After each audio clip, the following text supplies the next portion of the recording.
여러분 안녕하십니까? 뉴스라이브 문을엽니다. 오늘 발표된 서울의 일일 확진자는 91명. 서울만 본다면 지난 8월 광복절 집회 이후 약 2주간 치솟았던 팬데믹 이후 77일 만에 최대치입니다. 코로나 시대 학급당 인원을 20명 이하로 줄이자 어제 조희연 서울시 교육감이 안전한 학교를 위해 제안했던 내용입니다.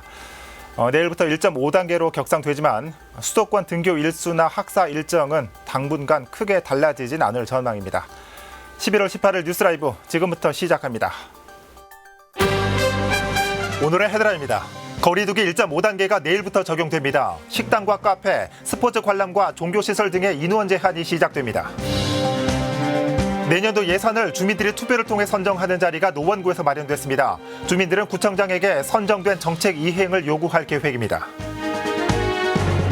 강동구 상일동 일대 엔지니어링 복합단지 조성 사업이 서울시 최종 심의를 통과했습니다. 다음 달 토지 보상이 시작됩니다. 한국추상조가 개척자로 불리는 최말린 전 국립현대미술관장이 어제 향년 85세의 일기로 별세했습니다.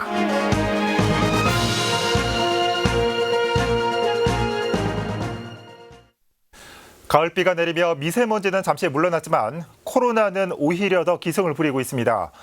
81일 만에 일일 확진자 수가 300명을 넘어섰습니다. 자세한 소식 취재기자 연결해 들어보겠습니다. 이승준 기자. 네, 보도국입니다. 네, 오늘 신규 확진자 수가 300명을 넘어섰다고요. 지난 광복절 집회발 집단 감염 이후 처음 있는 일인데 자세한 현황 짚어주시죠.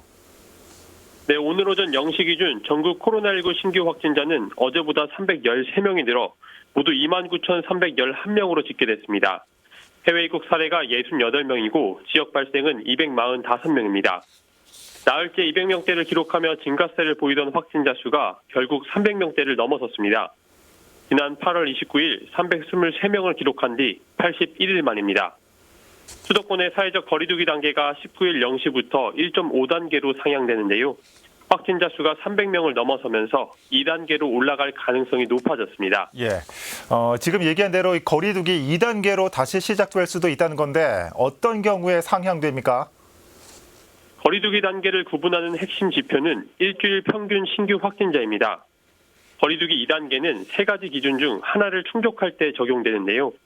첫 번째 기준은 전국 확진자 수가 300명이 넘는 상황이 일주일 이상 지속될 경우입니다.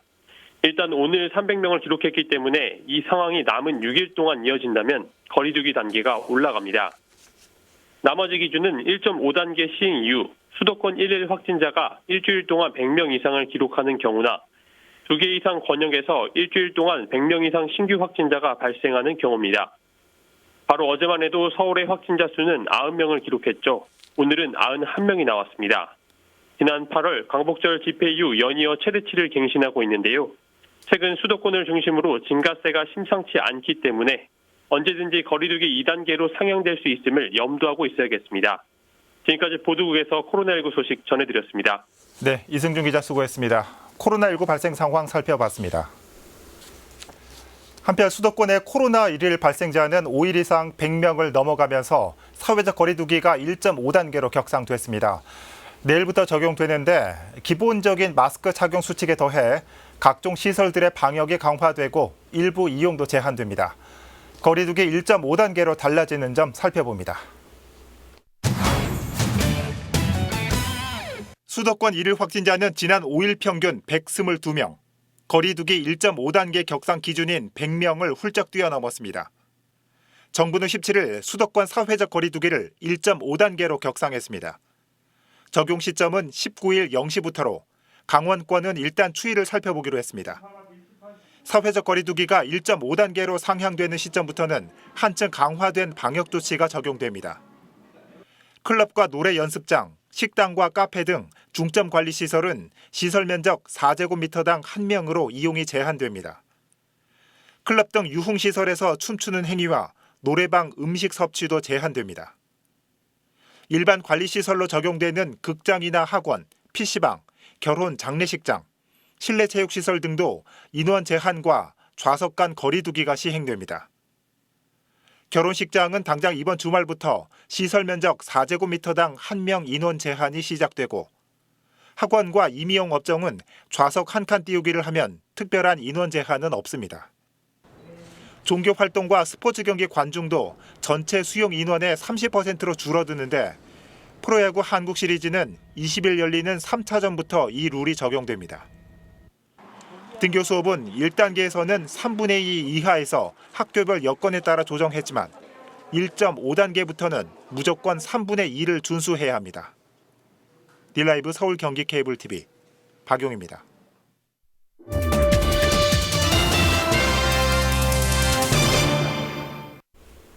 강동구의 오랜 수건 사업이자 역점 사업인 엔지니어링 복합단지 조성 사업이 본 궤도에 올랐습니다. 서울시의 최종 심의를 통과한 건데요. 복합단지의 청사진과 앞으로의 과정을 태윤영 기자가 전해드립니다.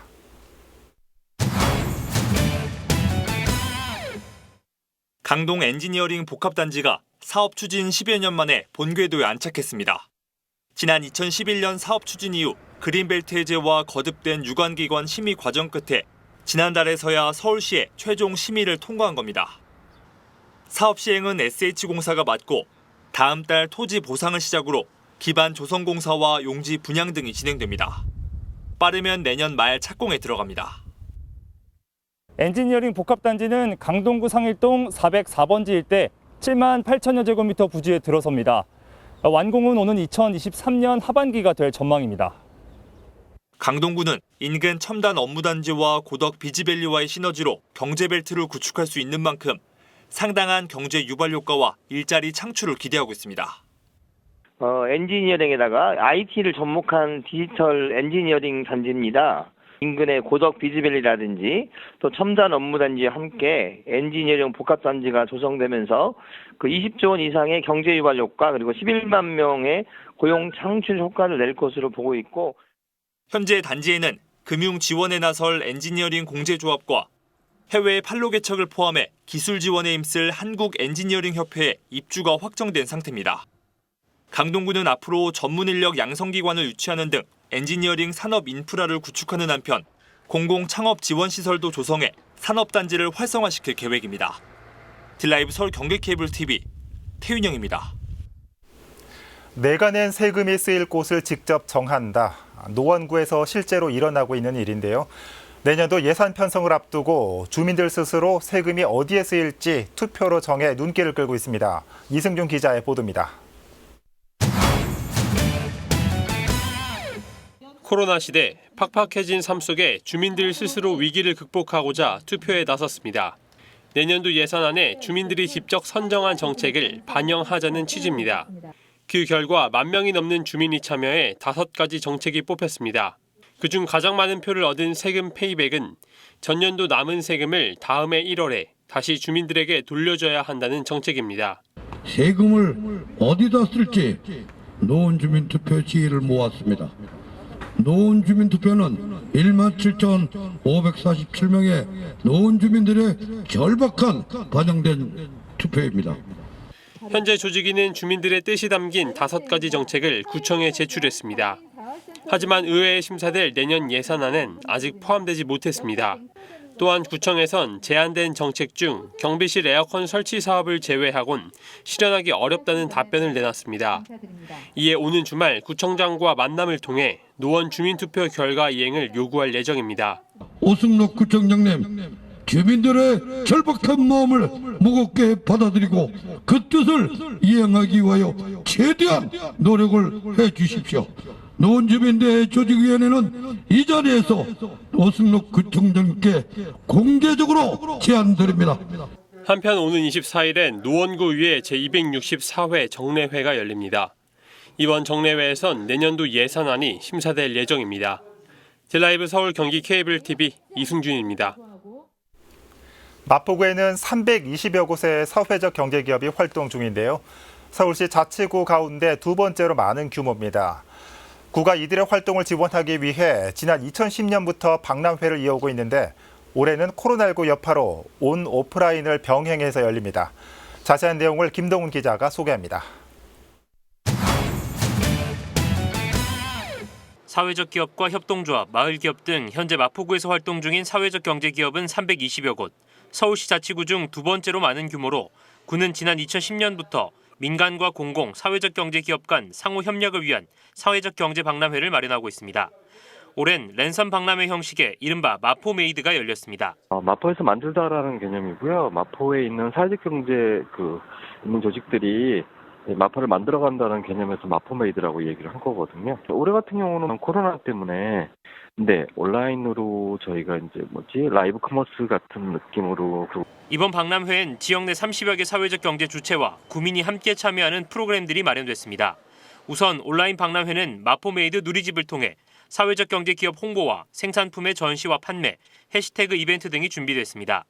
코로나19로 인해 오프라인 행사는 대폭 축소됐지만 상암 소셜박스에 마련된 팝업 스토어 마포스루에선 사회적 경제 기업을 직접 만나볼 수 있고 사회적 경제 토크 콘서트도 마련됐습니다. 한편 모든 오프라인 행사는 온라인을 통해 녹화 및 생중계 영상으로 만나볼 수 있고 이번 박람회는 오는 19일까지 이어집니다. 딜라이브 서울경기 케이블 TV 김동훈입니다.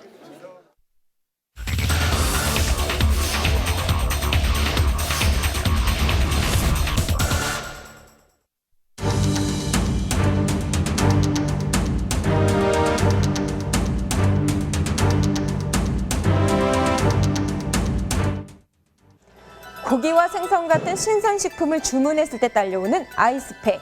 코로나19로 배달 주문이 늘면서 올해만 이 아이스팩 사용량이 3억 개를 넘은 것으로 추산되고 있습니다. 그렇다면 여러분은 이렇게 배송된 아이스팩을 어떻게 처리하고 계신가요? 오늘 집중 취재 와디슈에선 사회 문제로 떠오른 아이스팩 수거 방안에 대해 짚어보겠습니다. 광진구 광장동에 사는 신순희 씨. 맞벌이 가정이다 보니 식재료 구입을 위해 온라인 배송을 종종 이용하고 있습니다. 그런데 배송 때마다 딸려오는 아이스팩을 두고 고민이 깊습니다. 종량제 봉투에 넣어 버리자니 행여나 환경오염이 되지 않을까 선뜻 내키지 않기 때문. 결국 냉동고엔 버리지 못한 아이스팩이 쌓여가고 있습니다. 이제 신선식품을 많이 시켜 먹게 되잖아요. 그러다 보니까 아이스팩이 예전보다는 작년보다는 더 많이 쌓이고 있죠. 이거를 비닐에 넣기도 그렇고 안에 내용물이 있기 때문에. 그렇다면 아이스팩은 어떻게 버려야 할까? 아이스팩은 분리수거 대상이 아니기 때문에 종량제 봉투에 담아 일반 쓰레기로 배출해야 합니다. 하지만 이를 두고 환경오염을 우려하는 목소리가 큽니다. 아이스팩은 소각을 할 수 없는 데다 매립 시 썩는데 500년이나 걸리기 때문. 또 아이스팩 내용물에 일종의 미세 플라스틱이 포함돼 있어 더욱 문제가 되고 있습니다.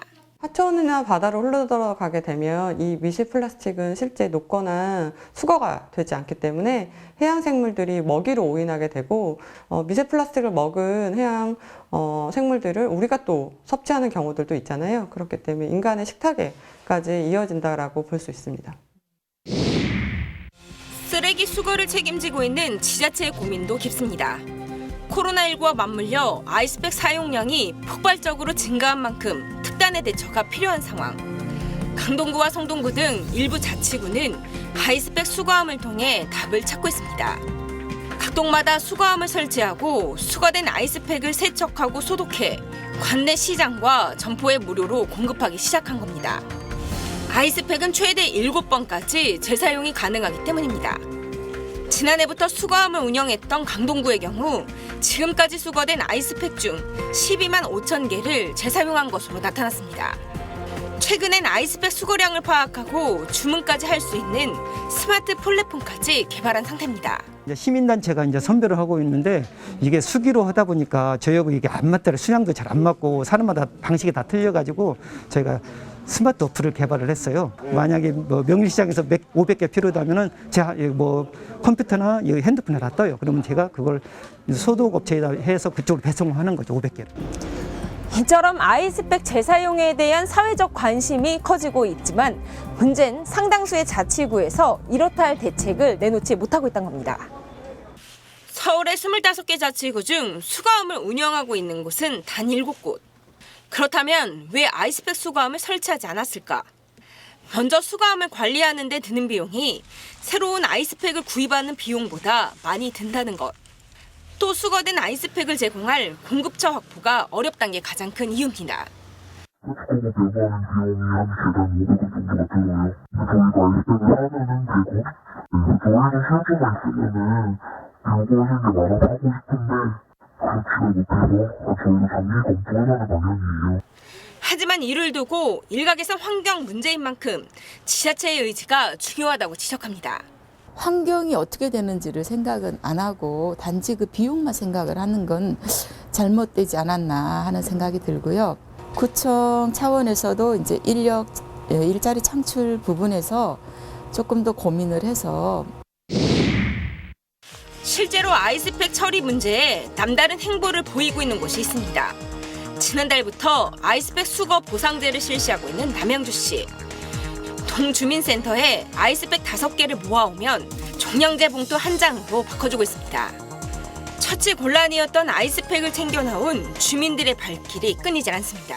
사실은 버리면서도 마음이 깨름직했었어요. 시에서 이거를 모아서 한꺼번에 이제 처리를 한다 그러니까 쓰레기 봉투를 주는 것보다도 이게 친환경적으로 처리된다는 게 더욱더 기쁩니다. 또 아이스팩 재사용 공급처도 100여 곳 넘게 확보한 상태. 게다가 재사용이 불가능한 아이스팩을 부피를 줄여 배출할 수 있는 고온건조 시스템도 가동 중에 있습니다. 그 재사용량이 수요처가 적잖아요. 남은 양은 커팅을 해서 거기에 이제 소금을 투입을 해서 건조시키는 방법이에요. 그 양이 100g이었다. 그러면 3g에서 5g 정도로 줄어요. 20분의 1로 줄이는 거죠. 또 남양주 시장은 아이스팩 문제는 정부가 나서야 할 사회적 문제라며 아이스팩 재사용률을 높일 수 있는 규제 마련을 요구한 상태입니다. 그 규격화해서 재사용이 반드시 돼야 된다는 겁니다. 국가가 법률로 정책으로 시행을 해야 된다고 생각합니다. 환경부는 2023년부터 미세 플라스틱이 들어간 아이스팩 생산 업체에 폐기물 부담금을 부과하기로 결정했습니다. 대초에 친환경 소재로 아이스팩을 만들란 이야기인데요. 문제는 그 시점이 2년 뒤란 겁니다. 당장 하루에도 100만 개 이상씩 사용되고 있는 아이스팩을 어떻게 재사용하고 처리할지 그 어느 때보다 지자체의 의지가 중요해 보입니다. 지금까지 집중 취재와 이슈 이혜진입니다.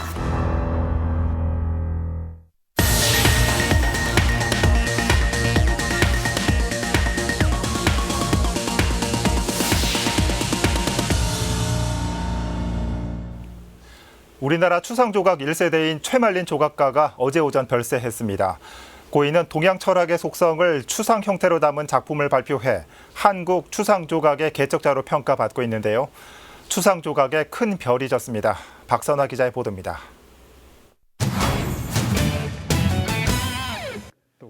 우리나라 추상조각의 개척자로 평가받는 최말린 조각가가 85세 일기로 17일 오전 별세했습니다. 고인은 한국에서 미술교육을 받은 1세대 조각가입니다. 동양 철학의 속성을 추상 형태로 담은 작품을 통해 추상조각 발전에 큰 족적을 남겼습니다. 붓이 좀 똑똑했더라면 무슨 흙을 만지는 조각가의 꿈을 꾸었겠습니까? 상당히 그때 힘들었던 시간인데 다른 방법이 없고 그냥 흙이나 만지면서 살겠다는 저의 마음의 길을 열었던 것이 바로 이 정릉골이었었습니다. 1935년 서울에서 태어난 고인은 서울대 미술대학 학장과 국립현대미술관 관장을 역임했습니다. 1958년 한국전쟁의 상흔을 표현한 2부 연작으로 명성을 얻었고 1960년대부터 천지현 시리즈와 1월 시리즈 등 서예의 필법과 동양 철학이 모티브가 된 작품을 선보였습니다. 고인은 지난달 열린 최말린 미술관 흙의 숨결 개막 행사에 참석해 한국 조각 발전을 위해 후배들이 애써줄 것을 당부했습니다. 조각 문화 100년의 세월이 흘렀고 제가 이미 이제 조금 몸을 가볍게 해서 떠날 시간이 가까워졌으나 이 사람들이 우리들의 근원적인 마음의 문화를 가꾸어가는 그런 터전이 되어줬으면 하는 간절한 마음을 담았습니다. 생명의 근원과 인간 본성에 대해 치열하게 고민하고 이를 조각으로 남긴 최말린 작가. 한국 추상조각에 큰 별이 지면서 안타까움이 커지고 있습니다. 드라이브 서울 경기 케이블 TV 박선아입니다. 종로구의회는 지난 17일 22일간의 일정으로 올해 2차 정례회를 개최했습니다. 이번 정례회는 다음 달 8일까지 열리며 내년도 종로구 예산안을 포함한 30건의 안건을 심의합니다. 주요 내용은 동물보호 및 지원에 관한 조례와 출산 양육 지원에 관한 조례 일부 개정 조례 등 의원 발의 안건 5건과 창신 도시정비형 재개발 사업 정비구역 지정 및 정비계획 변경안 등 구청장 발의 안건 25건입니다. 성북구가 2021년도 예산안 8,071억 원을 편성해 성북구의회에 제출했습니다. 이는 지난해 본 예산보다 582억 원, 7.8% 증액된 규모입니다. 주요 항목을 보면 일자리 사업비에 52억 원, 기초연금 지급과 아동수당 지원 등 취약계층 지원을 위해 4,306억 원을 편성했습니다. 2021년도 성북구 예산안은 오는 20일 개회하는 제279회 성북구의회 정례회에서 주요 안건으로 다뤄집니다. 강남 ICT 로봇 리빙랩이 지난 16일 개소식을 열고 운영에 들어갔습니다. 리빙랩은 지난해 강남구와 한국로봇융합연구원 서울디지털재단이 중소벤처기업부의 로봇벤처 리빙랩 사업기관으로 선정 이후 1년여간의 준비 끝에 문을 열었습니다. 공동연구실을 비롯해 교육실과 주민들이 로봇을 체험할 수 있는 공간이 마련돼 있으며 현재 로봇 관련 16개 업체가 입주해 있습니다. ICT 로봇 리빙랩은 앞으로 전문 인력 양성과 창업 기업의 제품화, 협업 활성화 공간으로서의 역할을 할 것으로 기대되고 있습니다.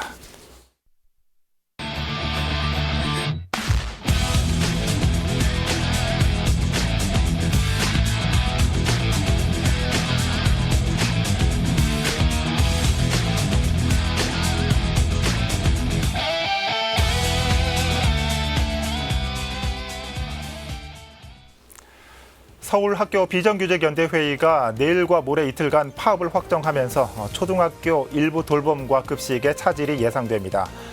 학부모님들 잘 살펴보시고 자녀들 학교 일정에 차질이 없도록 준비하셔야겠습니다.